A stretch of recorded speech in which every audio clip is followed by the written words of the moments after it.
టకీ టికీ టికీ టికీ టోకీ టోకీ అని చెప్పిండు డైలాగ్, ఏదో చైనీస్ లాంగ్వేజ్ లెక్క. ఒకసారి చూడురి. మార్చి 31 పోయింది, టకీ టకీమని పైసలు పల్లే. ఇప్పటికీ చాలామందికి రాని రైతు భరోసా. 4 ఎకరాల లోపు వాళ్ళకే పడిన డబ్బులు మార్చి 31 వరకు అందరికీ రైతు భరోసా ఇస్తామన్న రేవంత్ రెడ్డి. 18 లక్షల మందికి పైగా రాని రైతు భరోసా. ఆందోళనలో అన్నదాతలు వస్తాయా రావా అన్న సందేహాలు. ఎట్లొస్తాయన్న నాకు అర్థం కాదు. ఇప్పుడు వానాకాలం పంటకు ఇయ్యకపోతురి, ఎండాకాలం పంటకు ఇయ్యకపోతురి, ఏం నుండి ఇస్తారు? మనం ఒకసారి మాట్లాడుకుందాం. రైతు భరోసా ఇచ్చే ఉద్దేశం ఉంటే నిజంగా కూడా జూలైలో ఇచ్చేటోళ్ళు, ఎండాకాలానికి సంబంధించి ఫిబ్రవరి మార్చిలో ఇచ్చేటోళ్ళు, దాంతోపాటు డిసెంబర్లో మళ్ళీ ఒకసారి ఇచ్చేటోళ్ళు 3 పంటలకైతే.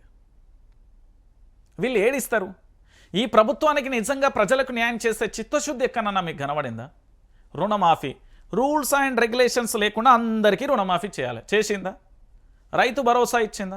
రైతు బీమా ఇచ్చిందా? 467 పైచిలకు అన్నదాతలు నేలకొరిగేళ్ళు మట్టిలో కలిసిళ్ళు, మట్టి పూలు.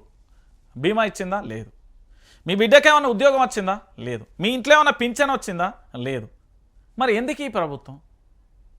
ఎవరి కోసం ఈ ప్రభుత్వం? మీరు ఒకసారి ఆలోచించాలి. నిజంగా ఈ ప్రభుత్వం టకీ టకీ టకీమని ఏం చేస్తున్నదంటే అడగోలు నిర్ణయాలు తీసుకుంటున్నది. మూసీ అన్నది, హైడ్రా అన్నది, దాని తర్వాత ఇప్పుడు హెచ్యూసీ మీద పడ్డది, రేపు ఉస్మానియా యూనివర్సిటీ మీద పడుతుందట. నాకున్న సమాచారం ప్రకారం ఆ హబ్సీగూడ నుండి మొదలు పెడితే తార్నాక సిగ్నల్ వరకు ఈ రోడ్డు మీద ఉన్న అన్నింటినీ కూడా మొత్తం అక్కడికిక్కడిగా షాప్స్ కడతారట. వాటన్నింటినీ కూడా దాన్ని చిన్నపాటి బజార్ చేసేస్తారట. అంటే షాప్స్ వేసేసేసి రెంట్కి ఇస్తారట. దానివల్ల ఆదాయం వస్తే యూనివర్సిటీకి సంబంధించి లాభపడుతుంది అనే ఆలోచనలో ఉన్నారు అనేది సమాచారం. అది ఎంతవరకు కరెక్టు రాంగ్ అనేది మనకు తెలియదు ఇంకా. ఇదో పంచాయతీ. ఏడబడ్డే రైతులకు రైతు భరోసా ఎక్కడిది? రైతు రుణమాఫీ ఎక్కడిది? ఏంది కథ? ప్రజల్ని గిట్ల మోసం చేస్తున్నారు ఏంది నాకు అర్థం కావట్లేదు. దేవుళ్ళ మీద ఒట్టేత్తిరి, ఆ మంత్రి ఓ మాట చెప్పే, ఈ ముఖ్యమంత్రి ఓ మాట చెప్పే, ఎడబోయే మీ మా హామీలన్నీ ఒక్కటి కూడా కనీసం మాట నిలబెట్టుకోవాలి. అరే ప్రభుత్వానికి సంబంధించి కాకపోతే వదిలేయాలి భయ్, మా వల్ల కాదని. ఇక